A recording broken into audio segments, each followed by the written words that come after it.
Hello everyone, welcome to the class and I hope all of you are good. तो अभी हमने जो recent lecture cover किया था उसमें हमने देखा था कि किस तरह से लेक्चर नंबर जो 17 है वहां से लेकर लेक्चर नंबर 23 तक जो भी हमने टॉपिक पढ़े थे उनके पीवाईक्यूज पूछे जाते हैं या फिर उनसे रिलेटेड क्वेश्चंस करे जाते हैं। तो हमने वो क्वेश्चंस पीवाईक्यू वो सारी चीजें करी लेक्चर नंबर 17 से 23 तक।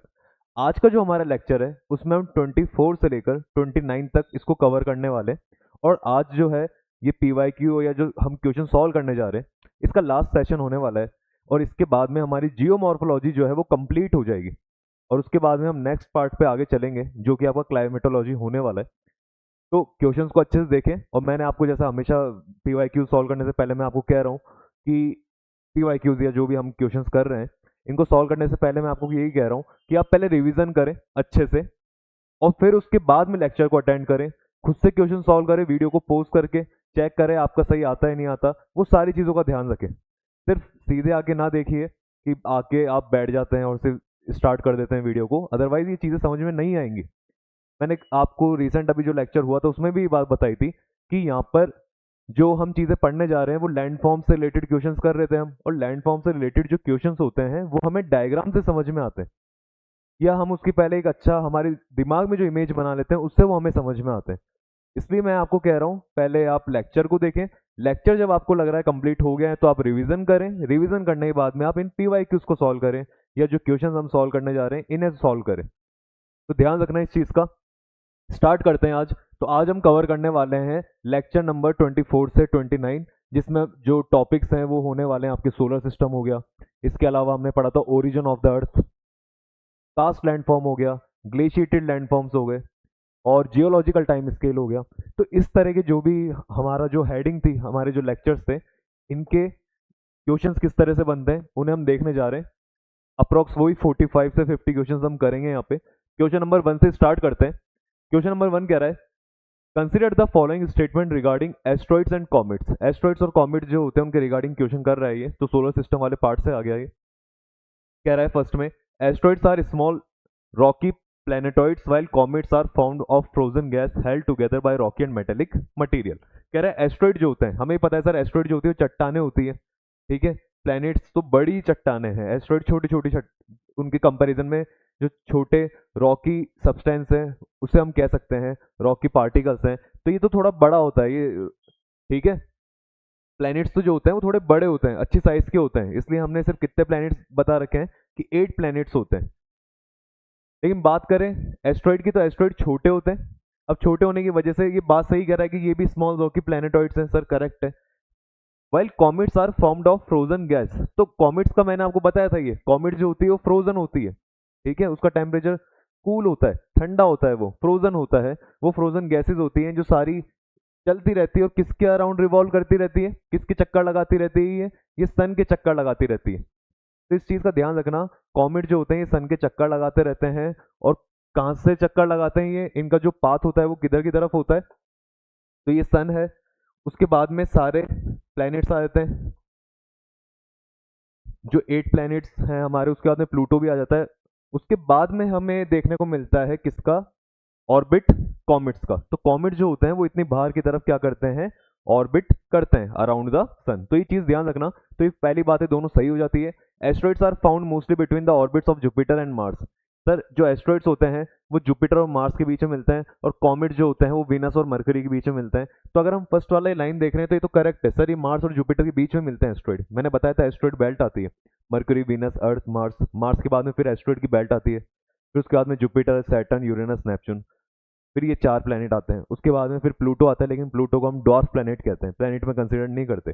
उसके बाद में कुइपर बेल्ट आता है। कुइपर बेल्ट जो होता है उस कुइपर बेल्ट के आगे की तरफ फिर हमें क्या देखने को मिलता है, जो कॉमेट्स होते हैं वो क्या करते रहते हैं, अपना जो ऑर्बिट है वो बना के रखते हैं और सन के अराउंड चक्कर खाते रहते हैं। तो हम देखते हैं यहाँ पे comets are found mostly between Venus and Mercury, तो ये गलत बात है सर। कॉमेट्स जो होते हैं वीनस मरकरी के नहीं, बल्कि लास्ट में प्लूटो के बाद कुइपर बेल्ट में हमको देखने को मिलते हैं। Comets show a perceptible glowing tail while asteroids do not. ये करेक्ट है सर। कॉमेट्स की आपने जो फोटो दिखाई थी, हमने इसकी फोटो देखी थी, तो उसमें इसकी शेप कैसी होती है, कुछ इस तरह की होती है। आगे से कॉमेट जो होता है वो थोड़े से राउंड शेप का रहता है और पीछे इसकी क्या रहती है, फिर इस तरह से टेल रहती है, इसे हम टेल कहते हैं। और ये जो इसका आगे वाला जो मुंह होता है ये सन की तरफ होता है और टेल जो होती है वो सन से दूर होती है। कारण क्या होता है कि सर जो यहाँ पे सन होता है उस सन में से रेडिएशन निकल रही होती है, जो रेडिएशन जाके इस कॉमेट के टकराती है, टकराने की वजह से ये इसको कुछ इस तरह की शेप दे देता है। ठीक है, कुछ इस तरह से। तो ध्यान रखना, कॉमेट जो होते हैं उसमें टेल होती है सर, एस्ट्रॉइड्स में होती है नहीं होती, एस्ट्रॉइड के अंदर कोई टेल नहीं होती। तो comet show perceptible glowing tail while asteroid do not, तो ये बात करेक्ट है, ये करेक्ट है, सेकंड वाली गलत है, तो हमारा आंसर कौन सा हो जाएगा, 1 एंड 3। तो ऑप्शन नंबर जो बी है वो यहाँ पे करेक्ट है। इस तरह से क्वेश्चन को करना है। क्वेश्चन नंबर सेकंड देखते हैं। In order of their distance from the sun which of the following planets lie between Mars and Uranus, Mars और यूरेनस के बीच में आपको कौन देखने को मिलता है। तो हमें सीक्वेंस याद होना चाहिए, मरकरी, वीनस, अर्थ, मार्स, जुपिटर, फिर उसके बाद में कौन सा आता है, सैटर्न। तो ऑप्शन नंबर कौन करेक्ट हो गया, बी। तो सिंपल सा क्वेश्चन था, बस हमें क्या है, ऑर्डर याद है कि किस तरह से अरेंज है, हमें वो 8 तक का ऑर्डर, उसके बाद में डॉर्फ प्लैनेट जो प्लूटो है, उसके बाद में कुइपर बेल्ट, वो हमको वहां तक का याद होना चाहिए। क्वेश्चन नंबर थर्ड देखते हैं। Who proved that stars with mass less than 1.44 times that of the sun become white dwarf? तो आप कहोगे सर हमने white dwarf पढ़ा है, हमने स्टार पढ़ा है, पर ये 1.44 टाइम्स दैट ऑफ सन, ये चीज तो हमने पढ़ी नहीं, ऐसा कुछ था ही नहीं। तो इसलिए मैंने ये क्वेश्चन रखा है, ताकि हालांकि क्वेश्चन जो है थोड़ा सा साइंस से ज्यादा रिलेटेड है, लेकिन फिर भी हम इसको यहाँ पे एक बार देख लेते हैं, पढ़ लेते हैं, समझ लेते हैं, क्योंकि थोड़ी सी अगर आपको इन्फॉर्मेशन मिल जाएगी तो बढ़िया रहेगा। देखिए ये क्वेश्चन यहाँ पे रखा क्यों, क्योंकि हम व्हाइट डॉर्फ्स के बारे में जानते हैं, हमने पढ़ा था उनके बारे में। क्या पढ़ा था कि सर एक जो नॉर्मल सन होता है, जैसे हमारा सन है वो नॉर्मल सन है, नॉर्मल सन जो होता है इसके अंदर क्या हो रहा होता है, न्यूक्लियर फ्यूजन हो रहा होता है। न्यूक्लियर फ्यूजन में क्या होता है कि हाइड्रोजन हाइड्रोजन गैस मिलकर क्या बना रही होती है, हीलियम बना रही होती है, उसमें बहुत सारी एनर्जी रिलीज होती है, और एनर्जी रिलीज होने की वजह से सन जो है उसमें इतनी हीट देखने को हमें मिलती है। एक समय आएगा सर ये सारी हाइड्रोजन मिलकर हीलियम बना देगी और हाइड्रोजन खत्म हो जाएगी, उसके बाद में एनर्जी बनना बंद हो जाएगी। जैसे एनर्जी बनना बंद होगी तो आप कहोगे सर हमारा जो नॉर्मल सन है अब उसका क्या होगा, तो वो धीरे धीरे एक्सपेंड करना चालू कर देगा, एक्सपेंड करते करते उसकी साइज बड़ी हो जाएगी और वो कहलाने लगेगा रेड जायंट। पहले नॉर्मल सन था, अब उसकी साइज बड़ी हुई तो वो क्या कहलाएगा, रेड जायंट। रेड जायंट बनने के बाद में इसकी जो आउटर मोस्ट सरफेस है, जो बाहर की सरफेस है, वो इतनी बड़ी होना स्टार्ट हो जाएंगी कि अंदर वाली ग्रेविटी जो है उसको होल्ड नहीं कर पाएगी, उसको रोक नहीं पाएगी। तो बाहर की जो सरफेस है इससे ऑटोमेटिकली धीरे धीरे क्या हो जाएगी, अलग हो जाएगी, डिटैच हो जाएगी। और हमने सर ये पढ़ा था, आपने पढ़ाया था ये, जब आपने याद हो तो गैसियस हाइपोथेसिस पढ़ा था, नेबुलर हाइपोथेसिस पढ़ा था, वहां पे हमने चीज देखी थी, लैपलेस वाला याद हो तो आपने अपने पढ़ा था, लैपलेस, कांट, ये सारी चीजें। तो बाहर वाला जो आउटर मोस्ट पार्ट है वो अलग हो जाता है, अलग होने की वजह से ये जो रेड जाइंट होता है ये कन्वर्ट हो जाता है, भाई बाहर वाला पार्ट तो अलग हो गया, अब अंदर वाला पार्ट रह जाएगा और वो कहलाता है व्हाइट डॉर्फ। अब व्हाइट डॉर्फ जो होता है उसकी साइज, अब वो व्हाइट डॉर्फ रह गया, ठीक है। व्हाइट डॉर्फ क्या कोई यहाँ पे हीट जनरेट करेगा खुद से, सर नहीं करेगा, क्योंकि ये तो इसकी तो सारी हाइड्रोजन खत्म हो चुकी है, कोई फ्यूजन वगैरह यहाँ पे नहीं होगा। तो व्हाइट डॉर्फ जो है वो वैसा का वैसा रहता है। अब व्हाइट डॉर्फ के लिए कह रहा है, व्हाइट डॉर्फ का जो मास है, इसका जो मास है वो किससे कम रहना चाहिए या इसके बराबर रहना चाहिए, जो सन का मास है उसको मल्टीप्लाई कर दो 1.44, 1.44 टाइम्स दैट ऑफ द सन। सन के मास को 1.44 टाइम से मल्टीप्लाई करो तो जो मास आएगा व्हाइट डॉर्फ या तो उससे कम होना चाहिए, व्हाइट डॉर्फ का मास, या उससे या उसके बराबर होना चाहिए। ठीक है, मैंने ये कहा या तो उससे कम होना चाहिए या उसकी क्या होना चाहिए, बराबर होना चाहिए, किसका, व्हाइट डॉर्फ का मास। लेकिन सर अगर ज्यादा हो गया तो, अगर ज्यादा हो जाता है तो, अगर ज्यादा होता है तो देखिए अपन इसको कहां पे नोट करते हैं, यही कर लेते हैं।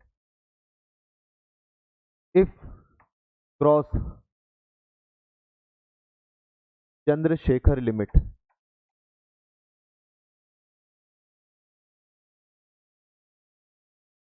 ब्लैक होल, अगर इसका मास ज्यादा हो गया सन के 1.44 टाइम से तो ये काई में कन्वर्ट हो जाता है, ब्लैक होल बन जाता है सर। ब्लैक होल ये क्या होता है सर, ब्लैक होल तब बनता है जब व्हाइट डॉर्फ का मास इतना ज्यादा हो जाता है, क्योंकि देखो सन के 1.44 तक तो ये खुद को सहन कर लेगा, लेकिन जैसे ही उससे ज्यादा हो जाएगा, तो ज्यादा होते ही इसका मास अब इतना ज्यादा हो गया तो इसकी ग्रेविटी भी बहुत ज्यादा हो जाती है, और ग्रेविटी जो होती है वो अब अपने ही मास को अंदर लेना स्टार्ट कर देती है। ठीक है, ये कुछ इस तरह से जैसे वैक्यूम होता है, वैक्यूम क्लीनर आपने देखा है, तो वैक्यूम क्लीनर को हम कहीं पर भी लेके जाते हैं तो वो आसपास की चीजों को अपने अंदर लेना स्टार्ट कर देता है। वहाँ पे वैक्यूम क्लीनर का अलग फिनोमिना है, लेकिन यहाँ पे भी कुछ इस तरह से ही होता है कि व्हाइट डॉर्फ जो होता है अपने आसपास की चीजों को अंदर लेना स्टार्ट कर देता है। इसकी वजह से वहां पर क्या क्रिएट हो जाता है, ब्लैक होल। अब इसको ब्लैक होल क्यों कहते हैं सर, क्या वहां पे कोई चीज नहीं है, वहां पे है, वहां पे सारा मास है। ये व्हाइट डॉर्फ जो है इसका सारा मास है। जैसे व्हाइट डॉर्फ हमको पहले दिख रहा था, अब भी वो कुछ इस तरह ही है, लेकिन ब्लैक होल क्यों कहला रहा है वो, क्योंकि ये इसकी ग्रेविटी इतनी ज्यादा रहती है कि अगर लाइट भी वहां तक जाती है, लाइट जो होती है अगर आप उस पर लाइट मारोगे तो लाइट को भी अपने अंदर ले लेगा ग्रेविटी की वजह से। अब सर लाइट अंदर ले लेता है तो क्या है, देखो सारी साइंस की चीजें हैं, इसमें क्या रहता है, अगर कोई हमारी फोटो खींचता है, अगर आप मेरी फोटो खींचोगे, इसमें कारण क्या होता है कि मेरी फोटो क्यों खींचती है, क्योंकि सामने से लाइट आती है, मेरे टकराती है, टकराने के बाद दोबारा कैमरा में जाती है, और कैमरे में मेरी फोटो बन जाती है, तो आपको फोटो दिखाई देती है। या आपको मान लो अभी मैं क्यों दिखाई दे रहा हूँ, क्योंकि जो फोन से लाइट है वो आपकी आंखों में आ रही है और आपको मैं दिखाई दे रहा हूँ। लेकिन अगर इधर से लाइट ही नहीं आए, मेरी तरफ से लाइट ही नहीं आएगी, तो मैं कैसे दिखाई दूंगा आपको। ब्लैक होल कुछ इस तरह ही करता है। अगर आप ब्लैक होल के ऊपर ब्लैक होल की फोटो खींचोगे, फोन ले जाके वहां पे फोटो खींचते हो, तो फोन से लाइट जाएगी, ब्लैक होल के टकरा कर वापस फोन में आनी चाहिए थी और फोन में फोटो कैप्चर हो जाती, लेकिन होता क्या, ब्लैक होल उस लाइट को ही एब्जॉर्व कर लेता है, अपने अंदर ले लेता है ग्रेविटी की वजह से, लाइट को आने ही नहीं देता वापस। तो आप उस पर जैसे ही फोटो क्लिक करोगे तो आपको कुछ दिखेगा ही नहीं फोटो के अंदर। क्यों नहीं दिख रहा, क्योंकि ब्लैक होल ने सारी लाइट अपने पास ही रख ली और कोई फोटो क्लिक नहीं होगी। और जहां पे कुछ भी नहीं दिखता वहां पे कौन सा कलर दिखता है हमको, ब्लैक कलर। इसलिए ब्लैक होल जो होता है उसे ब्लैक कलर का, या फिर उसका नाम ही ब्लैक होल रख दिया हमने। लेकिन बात आती है सर ये बनता कब है, जब इसका मास सन के 1.44 टाइम से ज्यादा हो जाता है, सन के 1.44 टाइम्स ज्यादा हो जाएगा। अब ज्यादा कब होता है सर, जब ये ज्यादा हो जाता है ना, इसी लिमिट को कौन सी लिमिट कहते हैं, चंद्रशेखर लिमिट।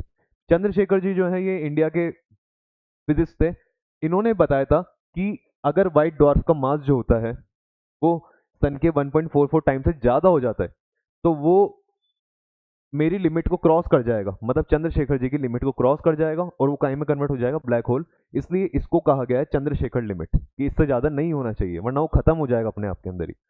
तो ये बात इन्होंने ही बताई थी। तो ये थोड़ा सा मैंने आपको एक ब्लैक होल वगैरह के बारे में या इन चीज़ों के बारे में डिटेल सी दे दी है, याद रखना है ना। हमने कुछ इनके बारे में तो पढ़ा था हालांकि पहले, देख रखे हैं, लेकिन चंद्रशेखर लिमिट नहीं देखी थी, तो ये हमने कुछ नया सीख लिया पीवाईक्यूज के अंदर भी। क्वेश्चन नंबर 4 देखिए, consider the following statement regarding albedo. Albedo क्या होता है, तो अल्बीडो कोई खतरनाक चीज नहीं है, ठीक है, ये एक सिंपल सा, ये भी एक साइंस का ही वर्ड है जिसके अंदर, और देखो यहाँ पे क्या होता है, सोलर सिस्टम वगैरह जब हम पढ़ते हैं तो वहाँ पे साइंस की चीजें ज्यादा आती हैं, इस वजह से आपको इस तरह क्वेश्चंस देखने को मिल रहे हैं, तो घबराए नहीं, हमें तो सीखने को मिल रहा है। सर एक दो क्वेश्चन आएंगे तो सीख जाएंगे, मैंने आपको बताया था कि 50 अगर क्वेश्चन हैं तो उसमें से अगर 2-3 क्वेश्चन इस तरह के आ जाए जिसमें आपको नॉलेज नहीं है, जो हमने नहीं पढ़ा, लेकिन वो आ गया, तो हम क्या करते हैं उससे इन्फॉर्मेशन ले लेते हैं, है ना। तो बस यहाँ पे भी हम वो इन्फॉर्मेशन ले रहे हैं। अल्बीडो होता है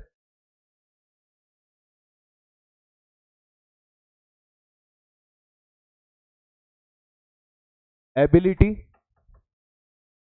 of a surface to reflect the light back. Albedo होता है कोई एक सरफेस होती है, कोई भी सरफेस, वो लाइट को कितना रिफ्लेक्ट कर देगी, मतलब लाइट गई उसके टकराकर वापस कितनी आ जाती है, ठीक है। अब आप लाइट लिखो या फिर, अब देखो चलो ठीक है यहाँ पे सर आपने लाइट लिखा, लेकिन ये अल्बीडो यहाँ पे इस सेंस में क्यों आ रहा है, होता क्या है, हमारा जैसे प्लेनेट है अर्थ, तो अर्थ के ऊपर सन की लाइट आती है, सन की रेज आती है, सन की रेज आके अर्थ के टकराती है, टकरा के वापस बाहर जाती है। तो ये अर्थ की कितनी सरफेस जो है वो सन की लाइट को टकराने के बाद दोबारा बाहर भेज देगी, उसी को अल्बीडो कहा गया है। तो अर्थ ऐसा कर पाती है, क्यों कर पाती है, क्योंकि सर अर्थ के ऊपर आपको व्हाइट स्नो ज्यादा देखने को मिलता है, तो व्हाइट कलर का जो व्हाइट होती है स्नो होती है, स्नो व्हाइट कलर जो होता है वो लाइट को एब्जॉर्ब नहीं करता बल्कि लाइट को टकरा के वापस भेज देता है। तो लाइट आती है टकरा कर वापस चली जाती है, जितना व्हाइट पार्ट होगा वो लाइट को उतना ही दोबारा वापस भेज देता है। लेकिन अर्थ के अलावा जैसे अपन एग्जांपल लेते हैं मर्क्यूरी का, तो मर्क्यूरी जो है डार्क कलर का है और इसकी वजह से इसके अंदर सन की जो लाइट आती है वो टकरा कर वापस नहीं जाती, अर्थ में चली जाती है। तो मर्क्यूरी जो होता है वो सन की लाइट को दोबारा इतना वापस नहीं भेज पाता। तो हम कहते हैं अर्थ का अल्बीडो ज्यादा होता है, मर्क्यूरी का अल्बीडो कम होता है। और अगर बात करते हैं सर वीनस की, तो वीनस का अल्बीडो सबसे ज्यादा है। इसकी इतनी शाइनी सरफेस है कि लाइट आती है, आके टकराकर जितनी आती है लगभग उतनी ही वापस चल जाती है। इतनी शाइनी सरफेस है। जैसा हमारा मून है, मून का भी अच्छा खासा अल्बीडो होता है। इस वजह से क्या होता है, रात को जब हम मून देखते हैं तो हमको इतना शाइनी दिखाई देता है। क्या मून की खुद की लाइट होती है? नहीं सर, मून जो होता है वो उस पर क्या होता है, मून का किस तरह से काम करता है जानते हैं हम, कि जो सन होता है उस सन से लाइट आके टकराती है मून के, और मून का अल्बीडो बहुत ज्यादा होने की वजह से वो सारी लाइट को दोबारा भेज देता है अर्थ के ऊपर, और अर्थ के ऊपर जो लोग देखते हैं उनको वो मून दिखाई देता है चमकता हुआ। एक्चुअल में लाइट सन की है लेकिन इसका अल्बीडो ज्यादा होने की वजह से हमको इस तरह दिखाई दे रहा है। इसलिए वीनस के लिए भी कहा गया है, वीनस जो होता है इसको मॉर्निंग स्टार, इवनिंग स्टार कहा जाता है। लिख लेना ये चीज, क्या कहा जाता है, मॉर्निंग स्टार और इवनिंग स्टार। स्टार क्यों कहा जा रहा है, हालांकि स्टार नहीं है लेकिन फिर भी इसलिए कह रहे हैं क्योंकि ये चमकता बहुत ज्यादा है। चमकता क्यों है, क्योंकि सर इसका अल्बीडो बहुत ज्यादा है और ये जितनी लाइट आती है सन की उसको वापस फेंकता है। तो जैसे अर्थ के ऊपर फेंकता है, तो अर्थ के ऊपर अगर आप कभी शाम के टाइम पे या सुबह के टाइम पे इसको देखोगे तो आपको देखने में पता चलेगा कि हमको चमकता हुआ दिखाई दे रहा है। मतलब जो वीनस है वो विजिबल हो जाता है जस्ट लाइक स्टार, एक स्टार की तरह हमको दिखता है ये अर्थ से। आप नेक्ड आई से इसको देख सकते हो, है ना। बस हमें पोजीशन पता होनी चाहिए कि किस तरफ है, लेकिन ये हमें दिखाई देता है। किसका, उसका कारण क्या है, इसका हाई अल्बीडो। क्वेश्चन कह रहा है albedo determines the brightness of a surface in reflected light. एक जो लाइट रिफ्लेक्ट होगी वो कितनी रिफ्लेक्ट होगी, कितनी ब्राइटनेस होगी टकराने के बाद में, वो डिटरमाइन करता है। तो सर करेक्ट बात है, Mercury's albedo is greater than of that of Earth. क्या अर्थ से ज्यादा है? तो मैंने बताया मर्करी डार्क कलर का है इसलिए इसका अल्बीडो बहुत कम है, अर्थ का ज्यादा है। और सबसे ज्यादा किसका रहता है, वीनस का। तो हम कहते हैं सर सेकंड वाला गलत हो गया, ओनली वन करेक्ट है। तो क्वेश्चन नंबर 4 जो है ये भी हमारा हो जाता है। क्वेश्चन नंबर 5 पे देखिए, इसमें कहता है Mars takes less time than Earth to complete one revolution around the sun. कि मार्स जो है उसको कम समय लगता है और अर्थ को ज्यादा समय लगता है अगर एक कंप्लीट रिवॉल्यूशन करते हैं अराउंड द सन। लेकिन सर हमने तो ये सीखा है कि सन के जो जितना पास होता है वो उतना ही कम समय लेता है, और सन के पास तो मरकरी, वीनस, अर्थ, मार्स, जुपिटर, तो मार्स तो अर्थ के बाद में, तो मार्स को तो ज्यादा टाइम लगेगा। तो क्या पहली बात जो ये असर्शन कहा गया है कि Mars take less time than Earth to complete one revolution around the sun, कि मार्स को कम समय लगेगा, तो सर ये बात तो बिल्कुल गलत हो जाती है। रीजन में क्या कह रहा है, Mars has smaller diameter than Earth. Mars का डायमीटर अर्थ से कम होता है। तो हमें थोड़ा साइज का आइडिया था कि सर मरकरी की साइज यहाँ पे छोटी रहती है, वीनस की साइज बड़ी होती है, अर्थ की साइज उससे मामूली सी बड़ी होती है, वीनस से थोड़ी सी ज्यादा होती है। थोड़ी सी ज्यादा होने की वजह से हम कहते हैं कि अर्थ और वीनस जो है ना ये लगभग सिमिलर्स हैं, सिमिलर प्लेनेट है, सिमिलर जैसे साइज के हैं, इसलिए इनको ट्विन प्लेनेट भी कहा जाता है। क्या कहते हैं इन्हें, ट्विन प्लेनेट, याद रखना। इसके बाद में मार्स आता है, मार्स की साइज छोटी रहती है। ओके, फिर जुपिटर वगैरह वो अलग आगे चलेगा, जुपिटर तो हमें पता है सबसे बड़ी साइज होती है, सैटर्न आ जाता है, ऐसे चलता रहता है। लेकिन स्टार्टिंग अगर 4 की बात करते हैं तो कुछ इस तरह से अरेंज है। अब मार्स की साइज छोटी है तो ये बात है, Mars has smaller diameter than Earth, तो आप कहोगे सर रीजन सही है, मतलब A is false R is true, ये बात सही है, करेक्ट है। लेकिन यहाँ पे मैं आपको एक चीज बताना चाहूंगा कि असर्शन रीजन के क्वेश्चंस होते किस तरह से, बात समझना। क्योंकि ये क्वेश्चंस जो है एग्जाम में बहुत ज्यादा पूछने लग गए आजकल असर्शन रीजन के, और हमें समझ में नहीं आता कि सर इसका जो मतलब इसको करने का तरीका होता क्या है, ये पूछता किस तरह से, समझना। असर्शन में आपको एक लाइन दे देता है कि भाई ये बात है, ठीक है। जैसे इसने कहा मार्स जो होता है उसको कम समय लगता है एज कंपेयर टू द अर्थ, अर्थ के, है ना, किसके अराउंड रिवॉल्व करने के, सन के अराउंड। सर ठीक है, इसने एक बात कह दी। अभी उसका रीजन बताता है कि इसका कारण ये है, इसका कारण ये है। अब कारण इसने क्या बताया, Mars has a smaller diameter than Earth, कि मार्स का डायमीटर क्या होता है, कम होता है अर्थ के कंपैरिजन में। तो आप कहोगे सर मार्स जो है सन के अराउंड जो घूम रहा है और अर्थ जो सन के अराउंड घूमती है, अर्थ को कम टाइम लग रहा है, मार्स को ज़्यादा टाइम लगता है। इसका कारण क्या मार्स की साइज है क्या, कि मार्स जो है वो छोटी साइज का है, अर्थ बड़ी साइज का है, या मार्स मैं कह रहा हूँ अगर बड़ी साइज का भी होता तो क्या जल्दी घूम जाता? सर नहीं, ये तो कोई रीजन नहीं है। रीजन तो बल्कि ये है कि अर्थ नियरर है टू द सन और मार्स जो है इससे दूर है। ये कारण है फर्स्ट वाली लाइन का। अगर फर्स्ट वाली लाइन सही होती तो ये तो कोई रीजन ही नहीं है। जैसे मान लीजिए असर्शन जो है इसके अंदर मैं आपको एक बात कहता हूं कि जो आपका जैसे अभी हमने इससे पहले पढ़ा, व्हाइट डॉर्फ जो होता है वो कन्वर्ट हो जाता है। व्हाइट डॉर्फ जो होता है अगर वो चंद्रशेखर लिमिट को क्रॉस कर जाता है तो वो कन्वर्ट हो जाता है किसके अंदर? ब्लैक होल के अंदर। पहली बात मैंने गई, असर्शन है। अब रीजन दे रहा हूं, क्योंकि चंद्रशेखर लिमिट को क्रॉस करने के बाद में उसकी ग्रेविटी, जो व्हाइट डॉर्फ है उसकी ग्रेविटी बहुत ज्यादा हो जाती है और वो सारे जितना भी मास होता है, जितनी भी चीजें होती है उसको अपने अंदर ही क्या करने लग जाता है, खींचने स्टार्ट कर देता है, एब्जॉर्व करने लग जाता है। ये दो बात कही। तो आप कहोगे सर आपकी पहली बात भी सही है और दूसरी बात भी सही है और दोनों एक दूसरे को लिंक कर रही है।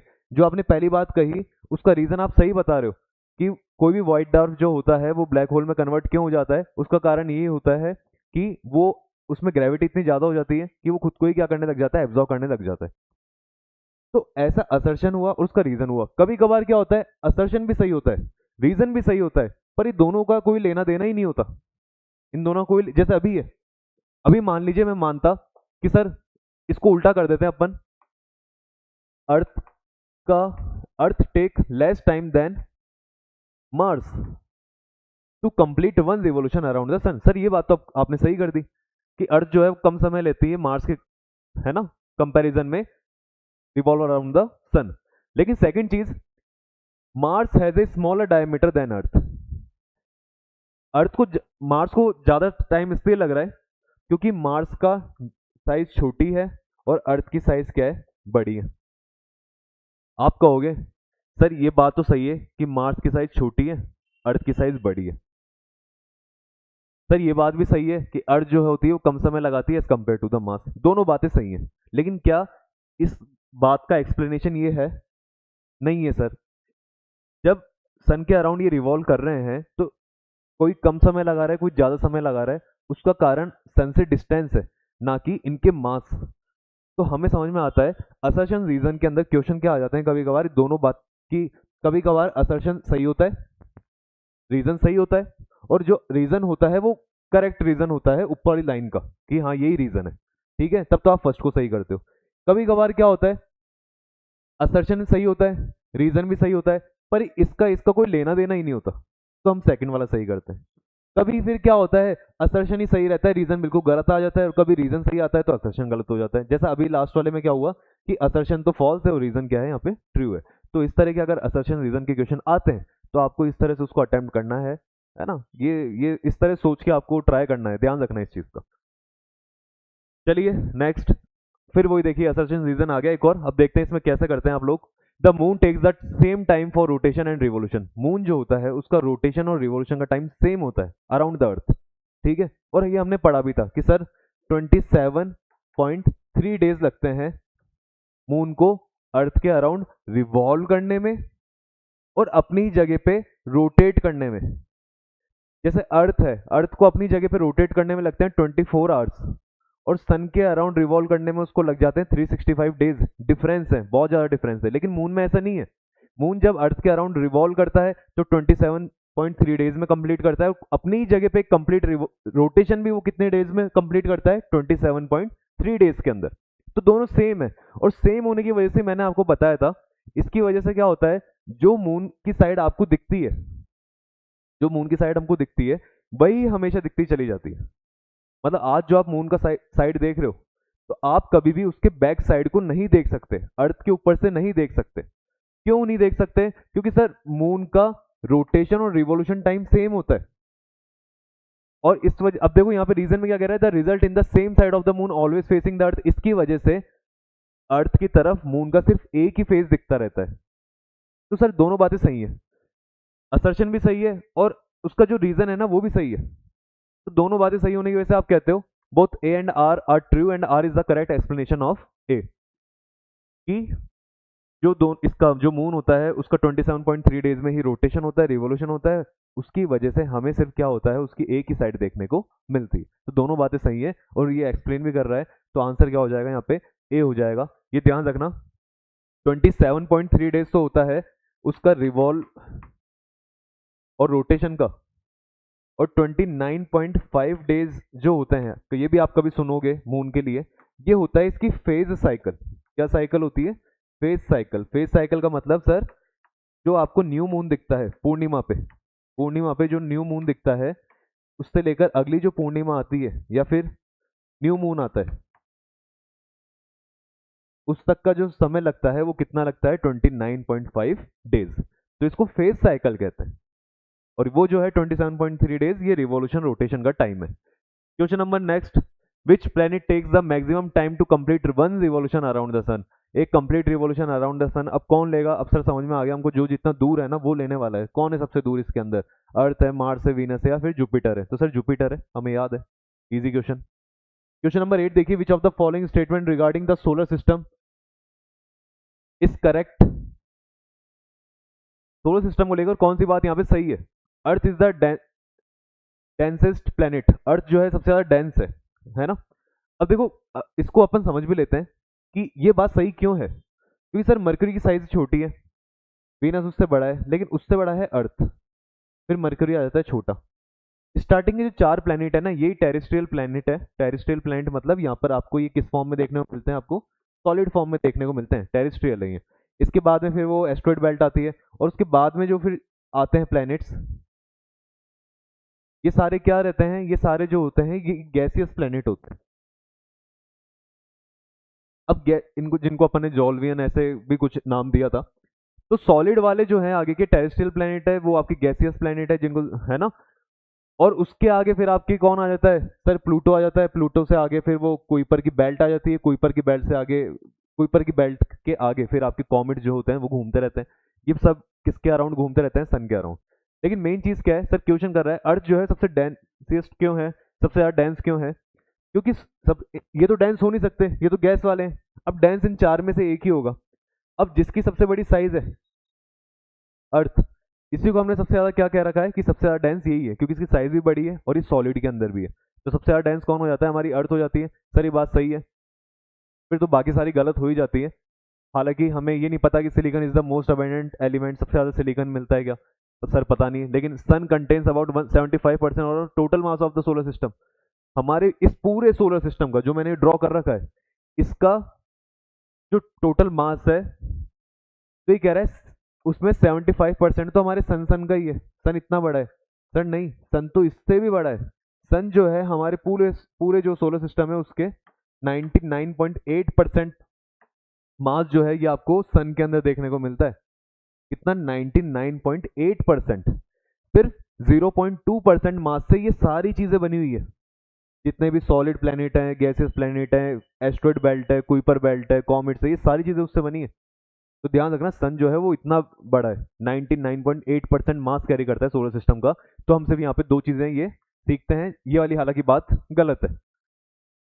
अगला चलते हैं आगे, क्वेश्चन नंबर 9 पे, which is the farthest planet from the sun. सबसे दूर कौन है सन से, सबसे दूर हमें सर दिख रहा है यहाँ पे प्लूटो। प्लूटो होना चाहिए था, प्लूटो होना चाहिए था, पर प्लूटो तो एक डॉर्फ प्लेनेट है, एक्चुअल प्लेनेट नहीं है। तो इसलिए इसका आंसर कौन हो जाएगा, नेपच्यून हो जाएगा, ध्यान रखना। तो ये थोड़ा सा ट्रिकी था कि जल्दीबाजी में हम प्लूटो कर दे, पर नेपच्यून यहाँ पे आंसर है।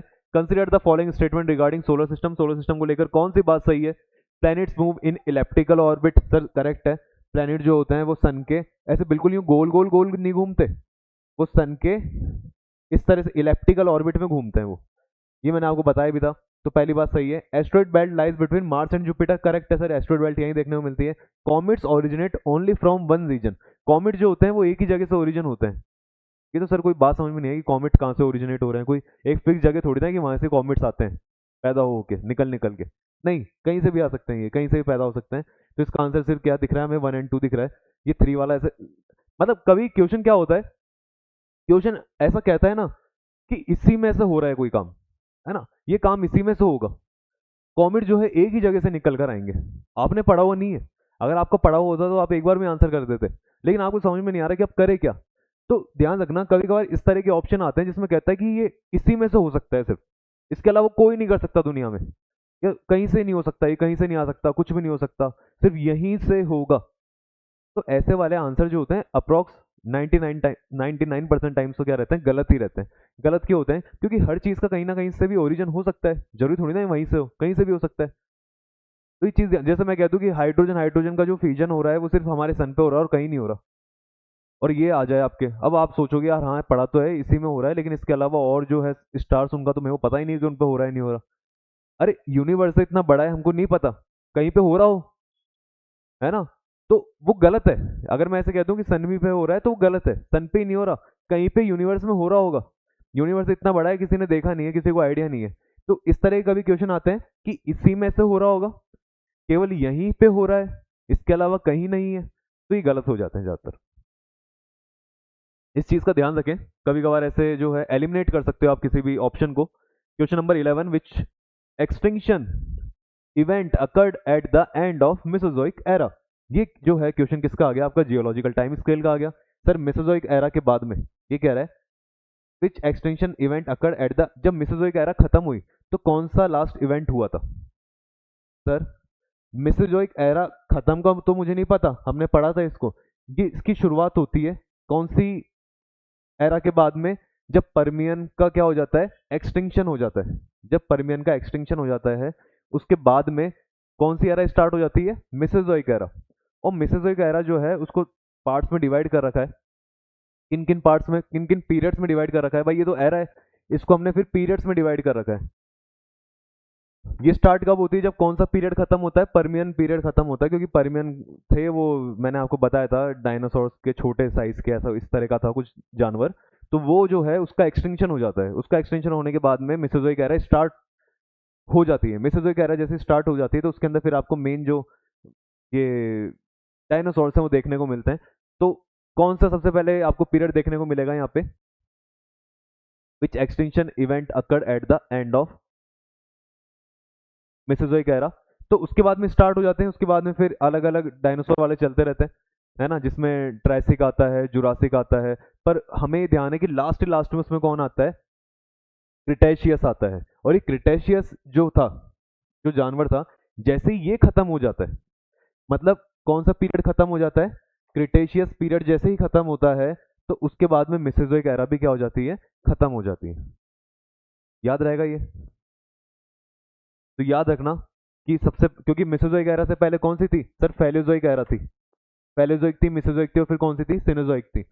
और जैसे ही क्रिटेशियस एक्सटेंशन होता है मेसोजोइक एरा खत्म हो जाती है, मतलब जो भी डायनासोर्स वाली एरा थी वो बिल्कुल खत्म हो जाती है, और उसके बाद में हम अगली पीरियड में चल जाते हैं। इससे ऊपर जो पीरियड आता है क्रिटेशियस पीरियड से, फिर जो ऊपर नया पीरियड चालू होता है वो आपको मैंने बताया था टर्शियरी पीरियड था। टर्शियरी पीरियड से ऊपर आता है फिर क्वार्टरनरी पीरियड। ठीक है, तो ये चीजें ध्यान रखेंगे हम। और एरा कौन सी थी? वो सिनोजोइक एरा।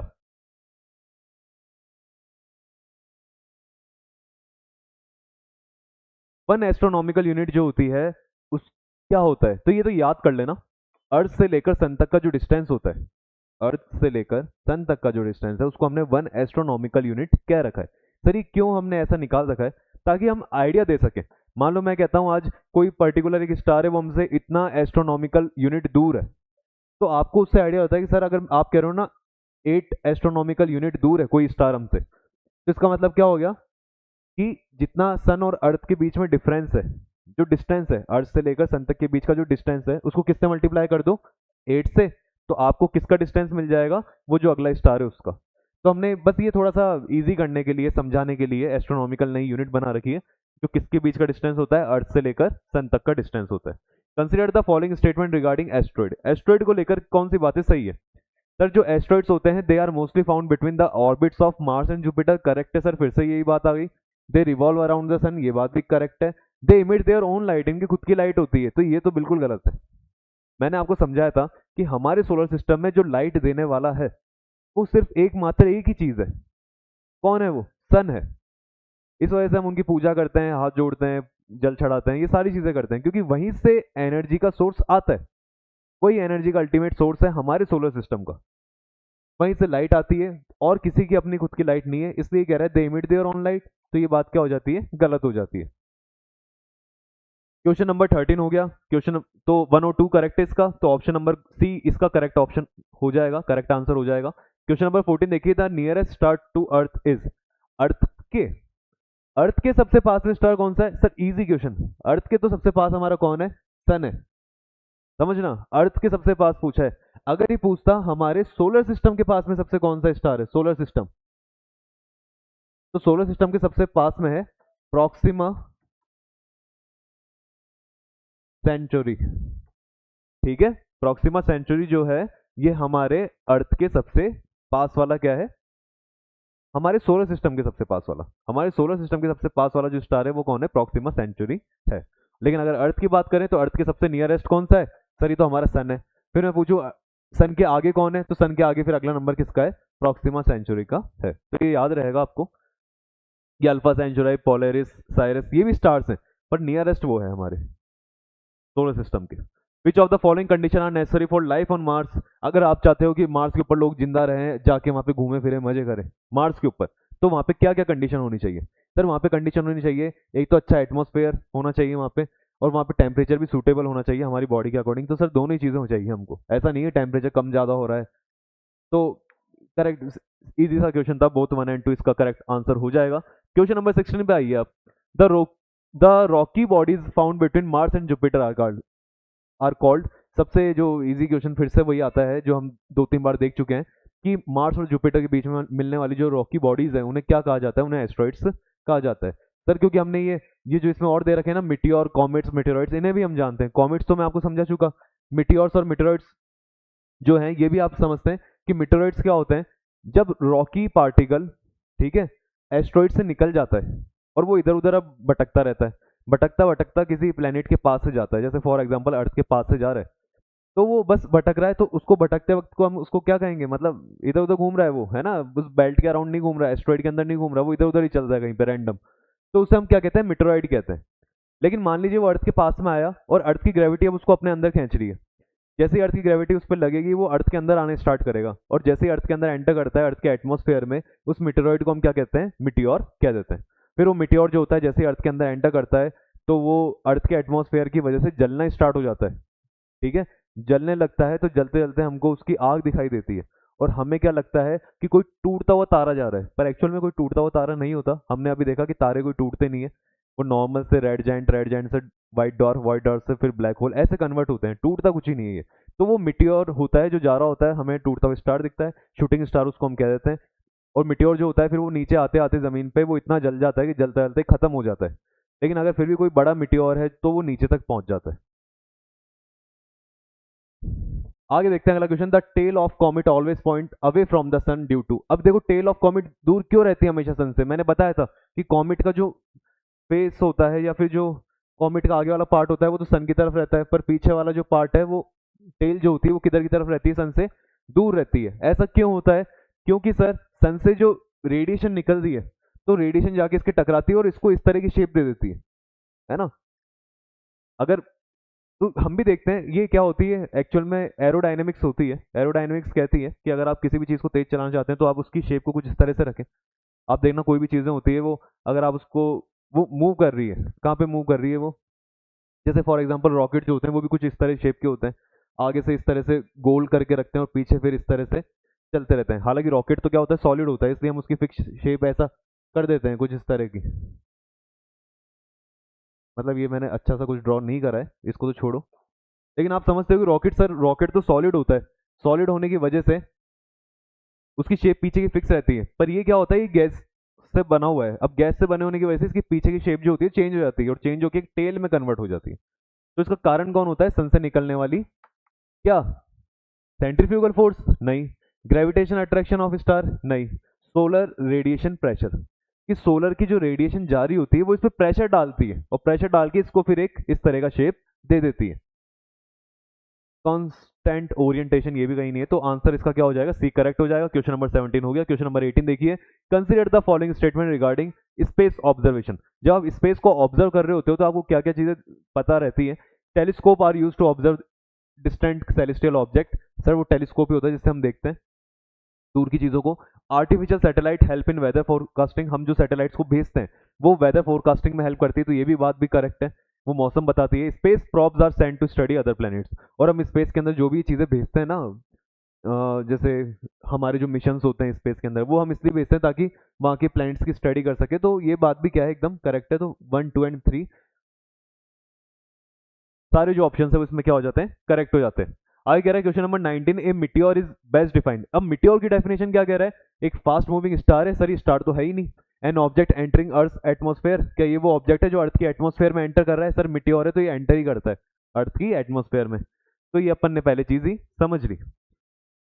ब्लैक होल क्या होता है, तो ब्लैक होल भी मैंने बताया था आपको, फ्लाइट रिकॉर्डर है नहीं सर, सन स्पॉट है नहीं, अंटार्कटिका में कोई जगह है नहीं, एक कोलैप्स्ड स्टार, एक स्टार जो खत्म हो चुका है, सर यही है। Arrange the following in chronological order. अब देखो ये थोड़ा सा एक आया जिसको आप अपने थोड़े सेंस से अगर करोगे तो जो हमने जियोलॉजिकल टाइम स्केल में चीजें सीखी थी उससे आप इसको कर सकते हो इस क्वेश्चन को। क्वेश्चन कह रहा है इंसेक्ट, रेप्टाइल, मैमल्स, बर्ड्स, कीट, सरीसृप, स्तनधारी, पक्षी, इनमें से कौन से जो है वो सबसे पहले आते हैं और कौन से फिर बाद में हमें देखने को मिलते हैं अर्थ के ऊपर, मतलब सबसे पहले इवोल्यूशन किसका हो, सबसे पहले कौन आया अर्थ के ऊपर। तो हमने देखो एक चीज पढ़ी थी वहां पे कि सबसे पहले लाइफ का जो फॉर्मेशन हुआ था, जो लाइफ बनी थी, वो एक प्रोक्योरेटिक सेल था जो ओशियन में बना, फिर उससे यूक्योरेटिक सेल बना ओशियन में, धीरे धीरे वो चलते चलते फिश में कन्वर्ट हो गए, फिश से वो आगे जाते आते धीरे धीरे कन्वर्ट हुए रेप्टाइल्स के अंदर, क्योंकि वो पानी में भी रहते थे और जमीन पे भी रहते थे, इसलिए उन्हें रेप्टाइल का। तो सबसे पहले आ जाएगा कौन आपका, सर 2 नंबर आ जाएगा रेप्टाइल। अब रेप्टाइल जो है वो जमीन पे आ गया, रेप्टाइल से सीधी सी बात है, अगर वो जमीन पे रहने लग गए तो जमीन पे जैसे ही आएंगे तो उसके बाद तो हमें कौन दिखने लग जाएंगे, सर इंसेक्ट दिखने लग जाएंगे। इंसेक्ट तो छोटे छोटे कीड़े।